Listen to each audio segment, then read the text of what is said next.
When you put something on you love, it's an immediate heck yes, right?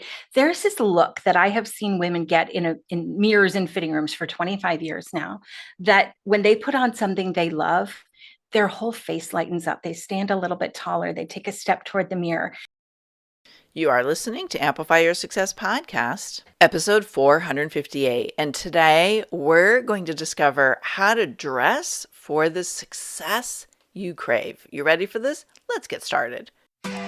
Welcome to the Amplify Your Success Podcast. Get ready to ramp up your revenue, amplify your impact, and make your mark in the world. This is the show for experts, thought leaders, and service professionals who want to shatter their limits and achieve that next level. You're going to find out from other experts and influencers how they made it. Now, let's get amplified. Hey there, inspired entrepreneurs and business leaders. It's your host, Melanie Benson, authority amplifier, and your guide to being an unignorable expert.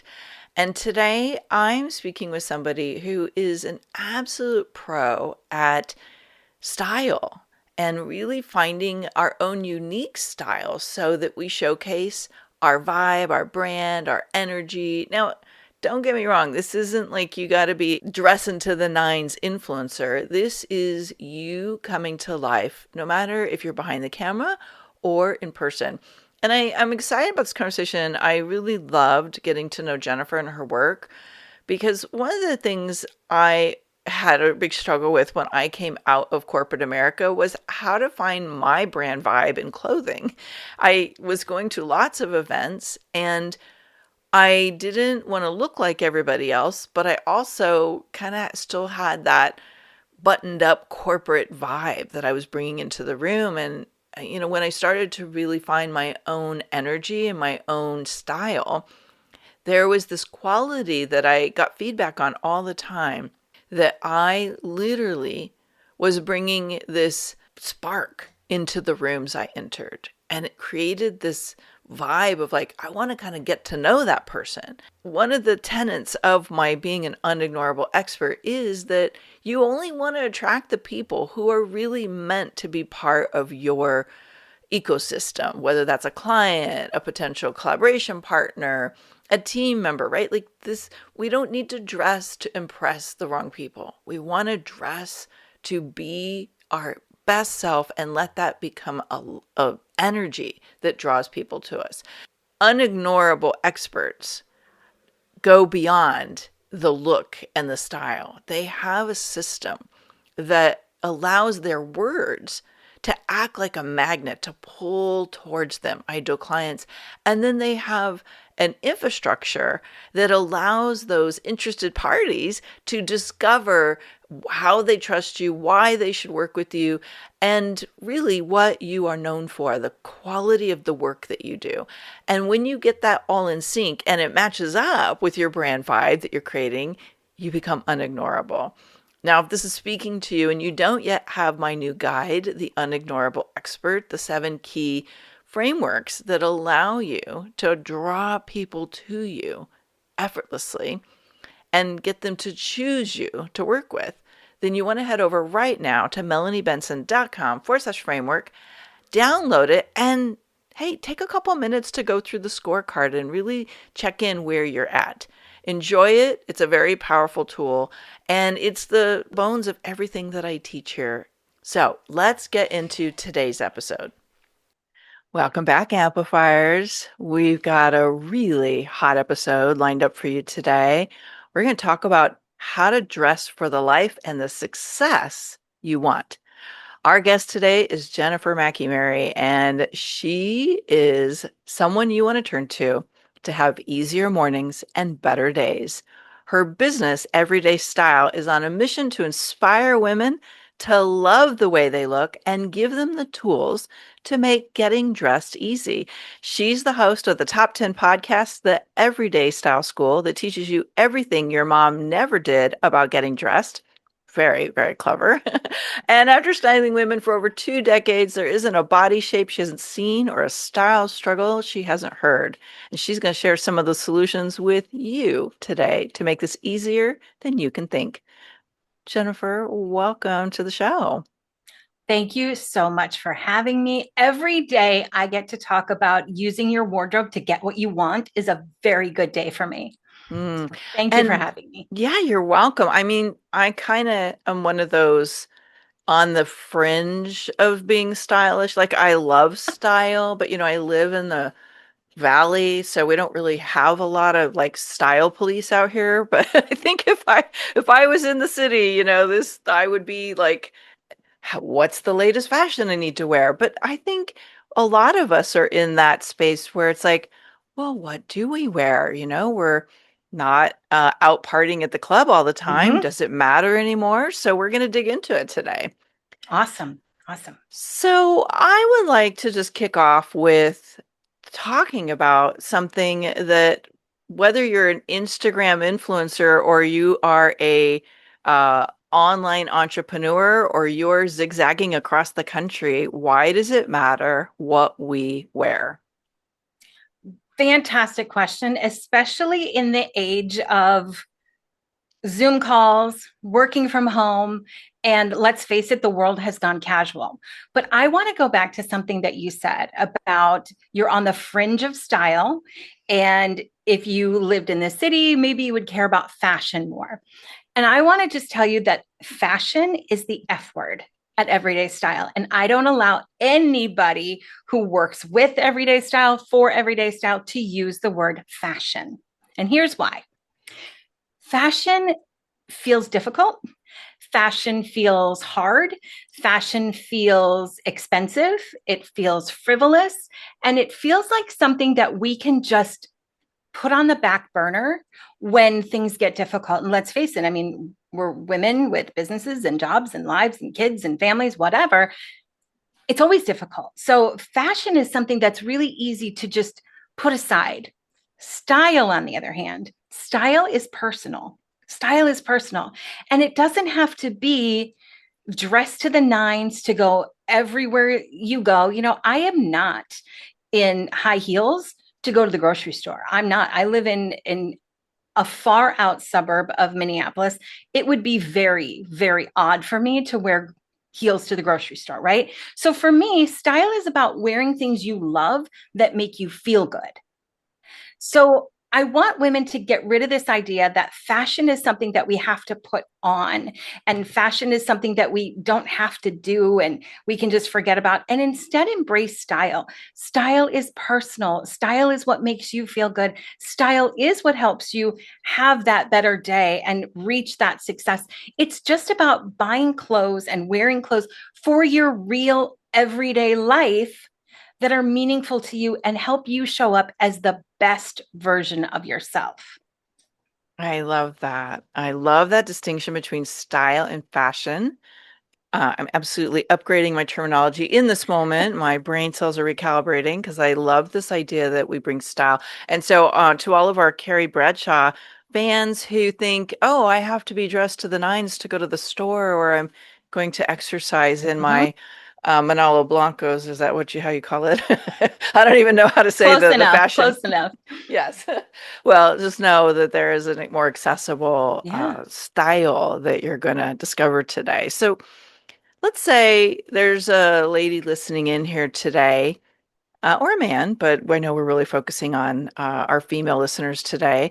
And they're recognizing that the clothes in their closet, they're not putting them on and feeling amazing. They're putting them on because it's what they have. And maybe they're kind of like, I don't know, is this really like putting my best foot forward? And they're thinking, like, do I have to go spend a bunch of money to update my wardrobe? What could they do to upgrade and maybe up-level their style without spending a fortune? I think it starts with discovering what you have. Every woman I've ever met, when I tell her what I do, she goes, "Oh, my closet is terrible. I have nothing. It's the worst you've ever seen." And I always say, well, in all of my years, there's one closet that's the worst that I've ever seen. And yours probably isn't it, right? But most women have more than they think they do. Most women have more gems in there. They're just being hidden by clutter, by stuff, right? By the things that we buy because they were on sale or, we keep because maybe we're going to wear them someday. So what I would say is go through your closet and find those gems, whether it is a pair of jeans that makes you feel fabulous, the perfect black pants that go with everything, that jacket that makes you feel like the best version of you. Find those things and start to build around them, because you don't, burning your wardrobe to the ground and starting over, it sounds like a nice idea, right? But it's actually really difficult. And why buy things you already have? But we have to get rid of the clutter that's covering up those things. And the other thing I've found over the years is it isn't terrible stuff that is ruining women's style.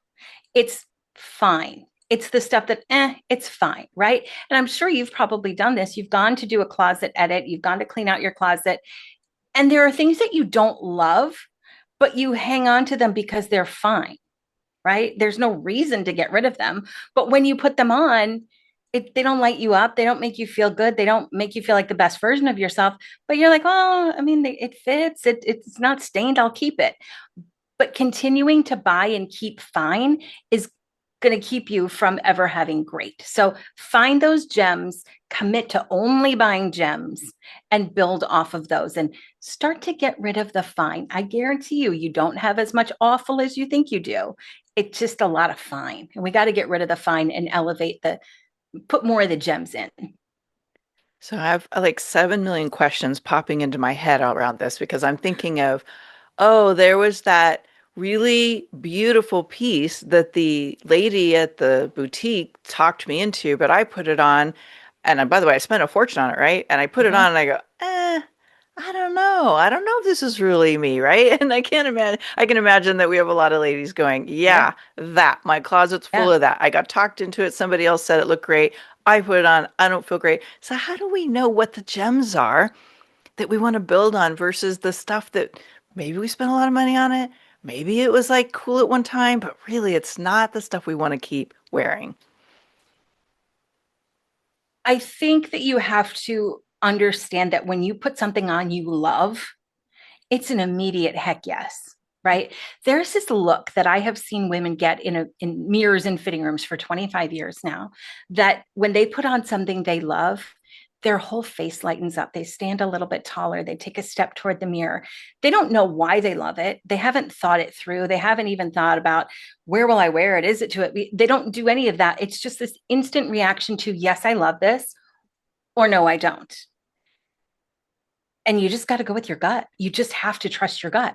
So you put the thing on, and even if it was expensive, if you don't get that immediate heck yes, it's not a gem. And it doesn't mean that the things in your closet that are the gems are the expensive things. I tell the story of this Old Navy top I have. I literally bought this thing for $7 on clearance, but it was my best color. It's a light cream, the right neckline, perfect sleeve length, went under everything, laid nicely under cardigans. Like, this was a gem in my wardrobe. And it was $7 from Old Navy. And then I have those expensive jackets that I don't know who I thought I was in that moment or where I thought I was going, but you buy them, you bring them home, and you're like, something's not right. Something's not right. So it has nothing to do with price. It has to do with how it makes you feel and how the piece functions. So break up with the idea that expensive clothes are better.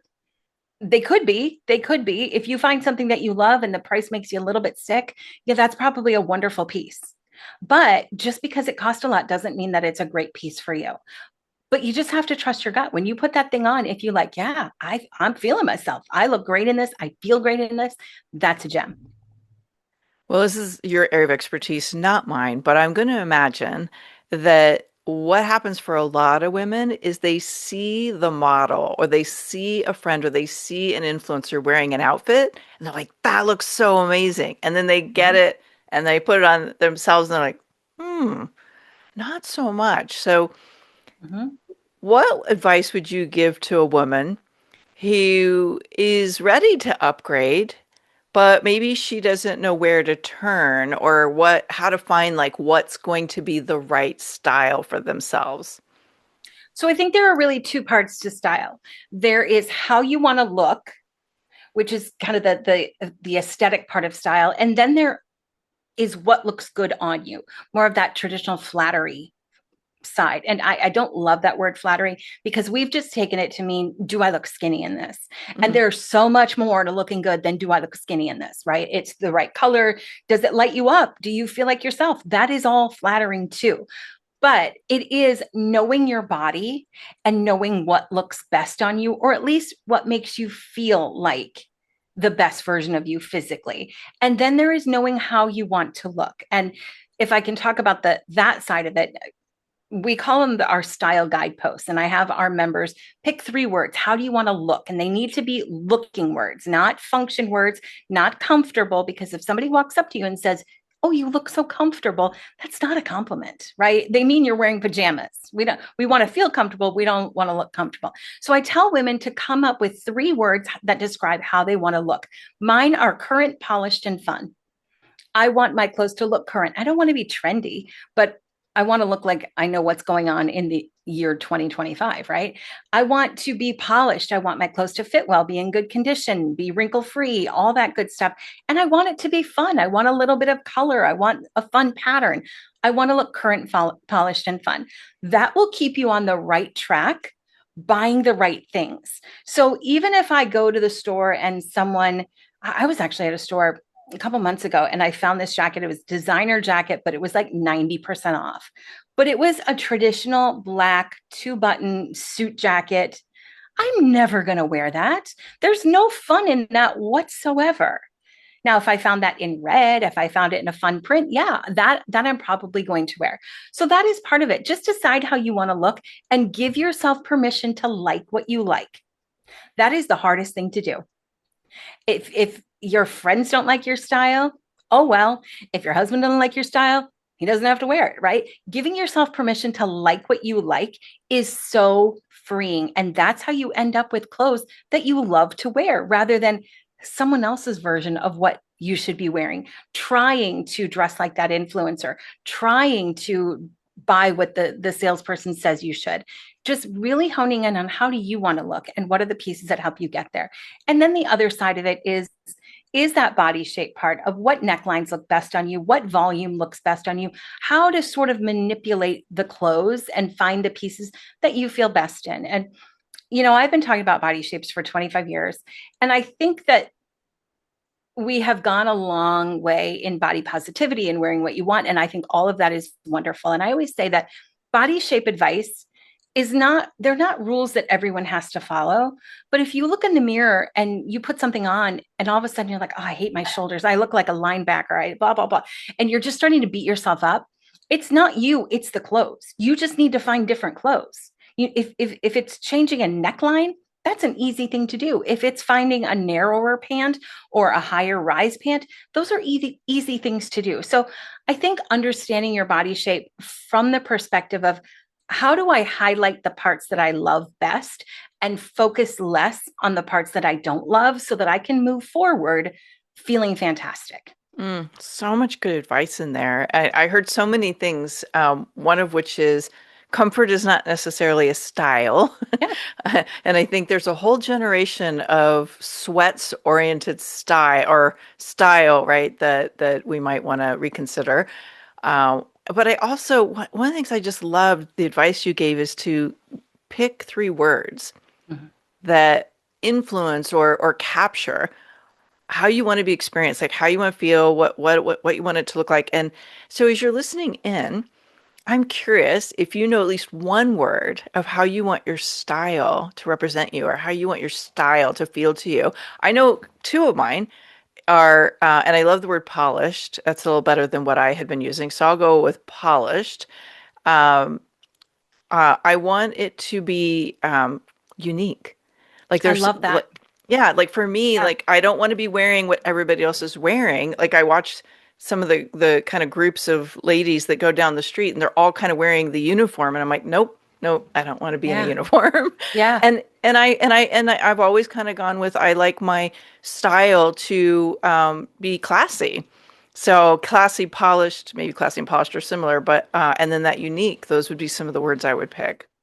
I love that. I think it's important to go back to the comfort thing though.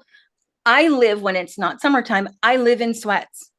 We live in the age of athleisure, which what a time to be alive, right? When you think about our mothers who had to wear girdles and Oh, hose and, right? We don't have to do that.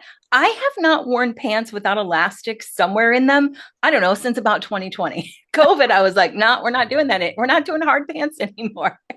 But the world has gotten comfortable. But when you shop, when you say my style is comfortable, you're going to shop through that lens. And what you're going to come home with is everything that looks comfortable. So I say, I want to look current, polished, and fun. But I want my clothes to be comfortable. So, from all the things that look current, polished, and fun, I choose the things that feel the way I want to feel. I want women to ditch this idea that dressing well means dressing up and that having style means being uncomfortable. I literally live in sneakers and sweats and comfy clothes all the time. And yet I've got really good style.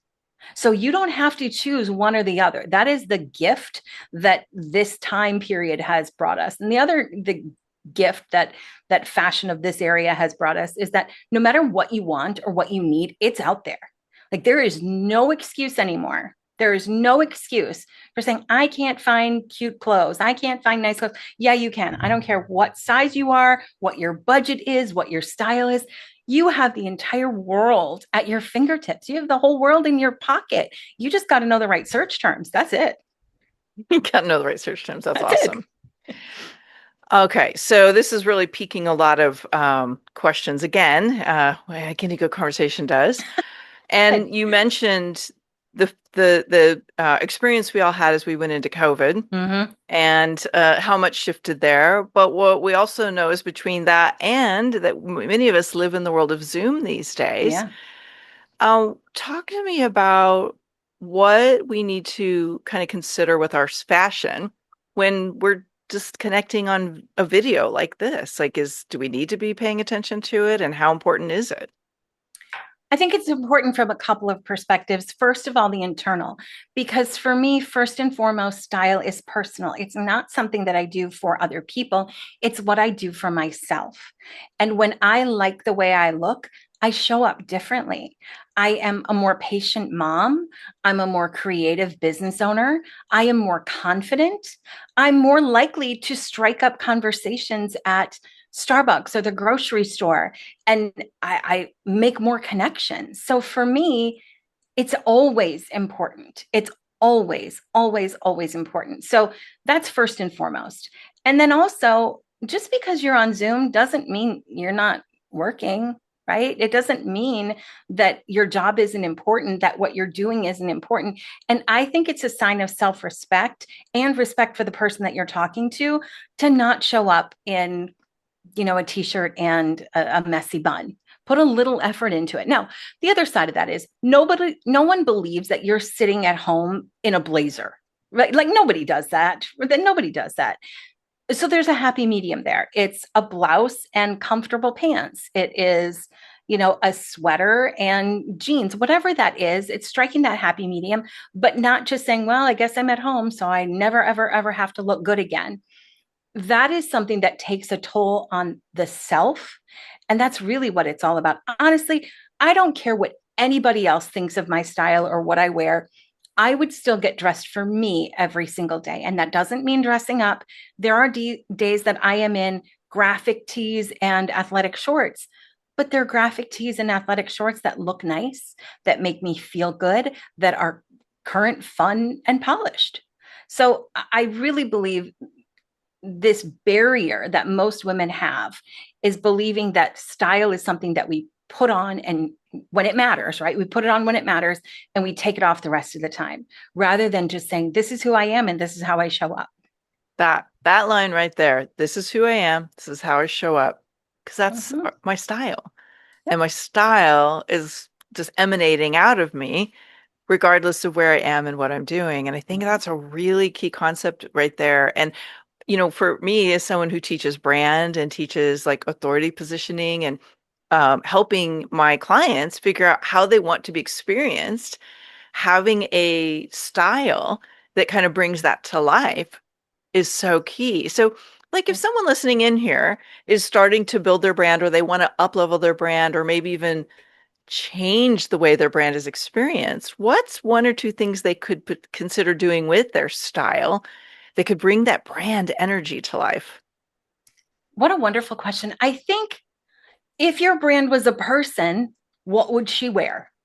Does your brand show up in fabulous sweat sets, or does she show up in dresses? Does she wear sneakers? Does she wear heels? Start to dress like your brand. And I mean, go beyond your brand colors, right? I think a lot of women, they do a brand photo shoot and they want to put on their brand colors, and that's wonderful. But your brand is more, it's a vibe, right? And I am obsessed with my customers. I'm obsessed with our members, obsessed. So I think about, how would they dress? Like, what's the best version of them? What, and I dress like my members would want to dress. I show up like what my members need. So I think about who your customer is. And honestly, if your customer saw you at Starbucks, what would light them up a little bit, right? What would, and they struck up a conversation, would they connect with you or not? You know, if you're a very casual brand, we're a casual brand. We work with a lot of women, 40s, 50s, beyond, who are no longer in the corporate world. So it would be weird at Starbucks if I were in a skirt suit and heels and pumps, right? That's not our brand. But if I was in cute jeans and a sweater, that identifies with who my customer is. So I think thinking about who your customer is and what would they want to see you in, what would help them connect with you, is a great way to start dressing your brand. That's great advice. One of the things that I invested a lot in, because I do spend an enormous amount of time creating videos and doing video interviews, is like I have a suite of tops that fit kind of my brand energy, different colors, but in my color palette.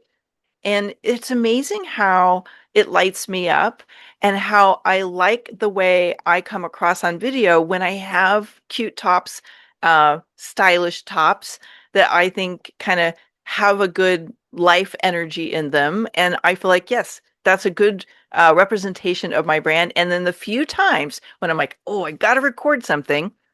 And I was like, okay, it's not a good hair day. Yeah. The hat's on. It's a cute hat, but the hat's on in a graphic tee. And I'm like, yeah, not loving that. And so I think it's really like what you're saying is just so important for us to consider. How do we want to bring our brand to life? Yeah. And honestly, be ready for anything, because I have those ideas and I'm like, oh, I want to record this right now. And then my hair isn't done, my makeup's not done, whatever. The idea is going to disappear. Yeah. Hopefully I will have another one. I probably will. But that moment is gone. That energy is gone. But when you're dressed for it, you're ready. You're ready for anything. And I think that's another reason to continue to get dressed and to make an effort, even if you're just working from home. I don't know if you've ever experienced this, but you know, you don't get dressed, you're lounging around. Sometimes I'll start work in the morning just in my pajamas because it's really early and I'll get really into something. And then it's 11 o'clock. I'm still in my pajamas. I will fully admit that. But then I have to run somewhere. And it seems like such an effort. It's like, oh, I got to get dressed. I don't want to do that. It is so much easier to fully participate in life when you're dressed for it. So much easier. And again, doesn't mean that you have to sit there in uncomfortable pants and, you know, a button-up blouse and layers. You don't have to do that. But when you are dressed for your day, when you're ready for it, everything seems so much easier. Everything. This is a really interesting conversation to have. And so I'll share something kind of from my own journey. You know, I deal with an autoimmune issue. And when my autoimmune is flared up, I can barely like move my feet and go down the stairs. And I went through a phase where there was a lot going on, but some other stuff was kind of tanking me. But I didn't put on makeup. I was wearing like the cozy clothes. And I found myself really struggling to just kind of get presentable. And so it was causing me to want to be more invisible. I wasn't saying yes to things where I would be on camera. But when I started deciding I'm going to get myself presentable, as you were saying, Jennifer, I'm going to set myself up for the day the way I want to feel. And I made the commitment to put on my makeup, do my hair, have like a cute top on, you know, cozy pants always. I actually felt more inspired during the day. I Yep. literally wanted to do things to be more Yep. visible. Yep. And I wasn't going to say no to the idea that was kind of singing through my body when it was time to get visible. Yeah. And I never want to minimize legitimate concerns, right? Because we have members who have real sensory issues. We have members who are going through really hard things. And there are times even in my own life where style just takes a back seat. But I feel like if you can set your closet up in a way that you cannot fail, that it's not an effort. Like dressing well for me is not an effort because I don't have anything that wouldn't make a good outfit, right? I just don't have it anymore. When you can set your closet up in a way that you cannot fail, you're halfway there. Then you don't have to make an effort. It's just there. And knowing, if an autoimmune disorder is something that you struggle with and something that is going to rear its ugly head and cause these times where you just want to be comfy and cozy, cool. That if that's part of life, let's dress for that. But let's put those things in our closet knowing that that's a real possibility. Some just comfortable, easy sets that make you feel good, even if it's just pretty pajamas because you're going to stay in your pajamas all day. You can wear pretty pajamas as easily as you can wear crappy pajamas. It's just true. They take exactly the same amount of time to put on. So if you set your closet up in a way that you cannot fail, you're halfway there. And that's when style doesn't seem so daunting. It's just getting dressed. It's just putting the clothes that you've already put in your closet, it's just putting them on. That's all it That is. this is a golden soundbite. Yeah. Set your closet up for success. By the way, Mhm. this works in every area of life. Set your Everywhere. pantry up for success. Yes. Set your office up for Yeah. success, right?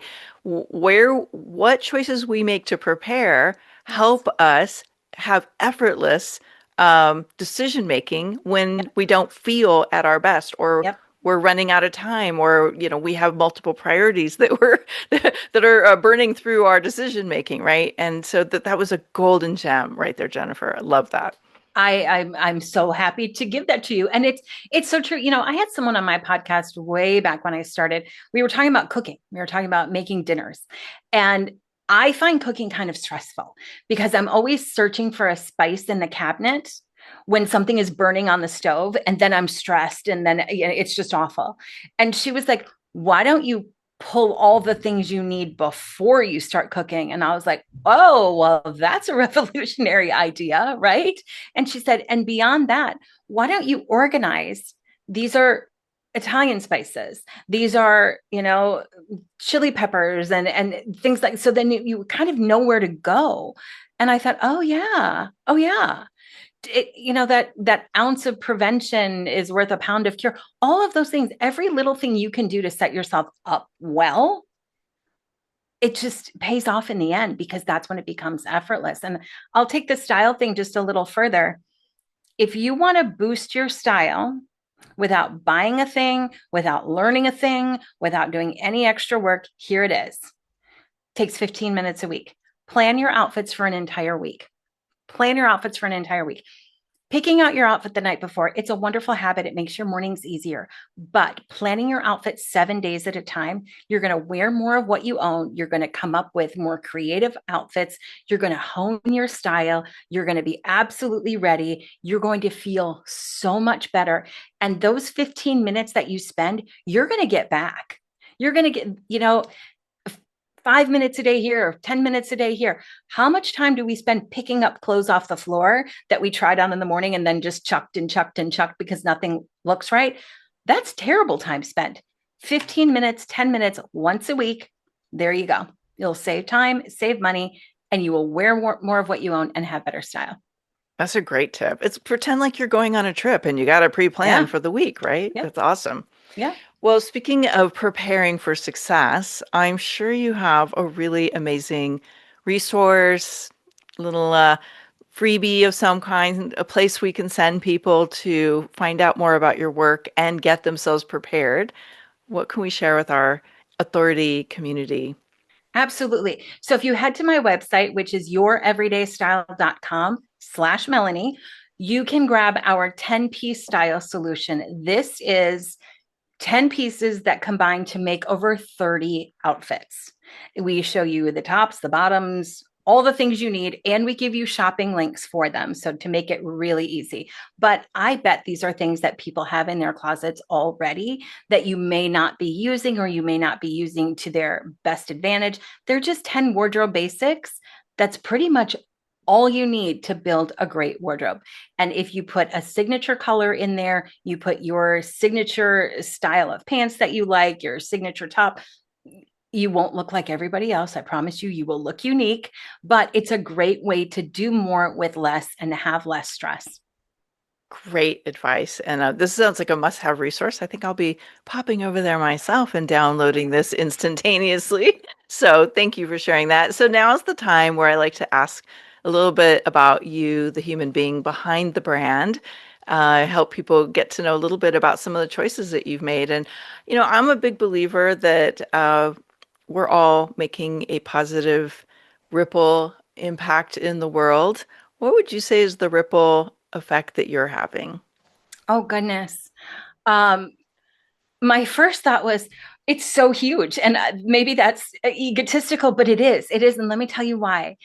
Because I take women who feel bad about themselves and help them feel better. And when women feel better, we are freaking unstoppable. We are unstoppable. And I think about the clients that I have worked with who came to me because they weren't getting promoted. And one client actually called me and she said, my boss told me I don't look like a leader.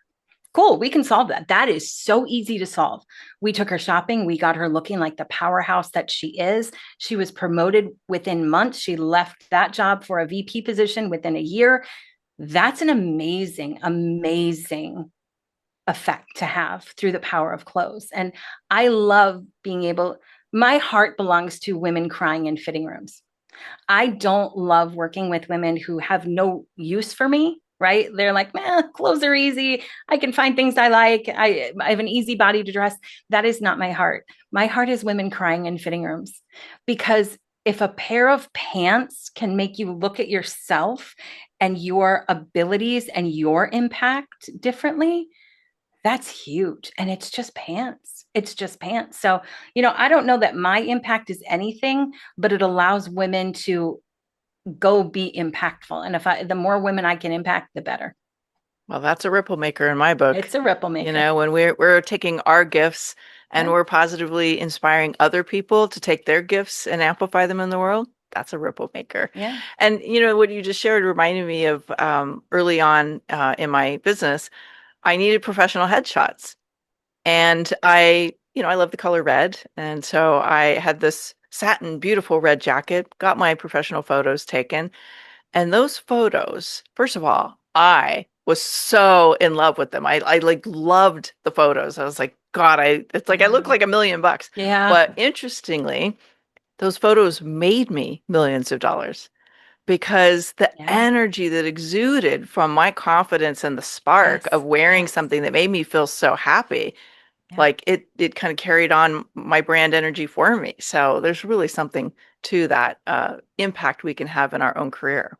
There is a quote from former Vogue editor Diana Vreeland, and this quote is my North Star. It is what guides everything I do in this job. And what she said, and I'm paraphrasing, is it's not the dress, it's the life you live in the dress. And that to me, I don't love clothes, which is wild for a wardrobe stylist to say, right? It is wild, but I don't. I mean, I like them. I think they're fun, but I don't have a huge wardrobe full of designer labels. I have like stuff from Target that I adore, right? But what I love is what clothes can do for women. If a red jacket can make you $1,000,000, buy that red jacket, right? If a good dress makes you want to reconnect with your husband and you haven't been on a date with in 2 years, buy the dress. The dress is so important for the life you want to lead and the impact that you want to have. And a lot of times what I see is women, we're conditioned to think that style is frivolous and fashion is frivolous, which is a reason I hate that word. But it isn't. It isn't frivolous at all if it unlocks this great big life that you were meant to live. Okay, Ripple Maker. Yeah. She's just exuding it right now. Okay, here's my wrap-up question for you. Okay. And I'm always really intrigued by what comes through from our guests. I believe that success is a collection of bold decisions. Sometimes they're small, sometimes they're huge.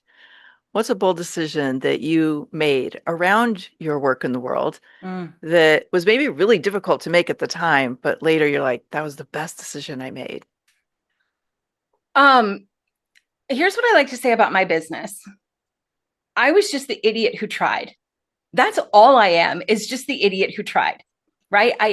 I never researched something enough to know enough to say no. Does that make sense? I'm just like, well, what's my entire business philosophy is what's the worst that could happen? I mean, nothing. Okay, you lose some money, you can recover from that. So I think that I don't know that maybe my bold decision was just trying, just trying. I knew nothing about starting a business. I knew nothing about marketing. I knew nothing, but I just did it. And like I said, I'm just kind of the idiot who tried. I'm just the idiot who said yes. However, I am smart enough to learn from mistakes and learn to pivot quickly. So I think probably it's just getting started before I was ready, because if I waited until I was ready, I wouldn't be sitting here right now 13 years later. 13 years later, I still don't know enough to start a business, and yet I run one. So there you go. Being willing to do something without having it all figured out, that is often bold for people. And thank you for sharing such a great example of a bold decision, because maybe it's more about bold action. The action is just say yes, even if you don't have it all figured out. It's being willing to start ugly. Start ugly is my philosophy for every new business owner. If you wait until you're ready, everybody wants that version 2.0. Right? Everybody wants that. My website now is beautiful. I love it. My first website was so ugly that I am so glad there's no photographic evidence of it anywhere on the internet. It was so bad. My first logo was terrible. Everything was terrible. But you can't have version 2.0 unless you learn from version 1.0. And so I guess my bold move is just starting ugly. I start ugly. Well said. Thank you. Well, we know that your fashion is not starting ugly. It's about really bringing forward, and I said the fashion word, but your style is really about helping women bring their best self into the light. And as you're listening in, I hope you will go and access Jennifer's really valuable resource. We'll have it all linked up in the show notes, as well as how to find her on social media. And I know you've gotten a couple ahas here and maybe even some great style advice. We want to hear about it. Share this episode on your favorite social media platform. Give us a little tag. Let us know what the aha moment was for you. Jennifer, thank you so much for being an amazing guest today and one of the ripple makers in the world. Thanks for having me. Thanks for tuning in today, Amplifier. We're going to keep this conversation going, and I want to hear from you how you're going to amplify your authority and make a greater impact. Before you go, please take a minute to give our show and our guests some love over on your favorite podcasting platform. Subscribe, rate, and review. Leave your full name, and I'll spotlight you and your authority on social media.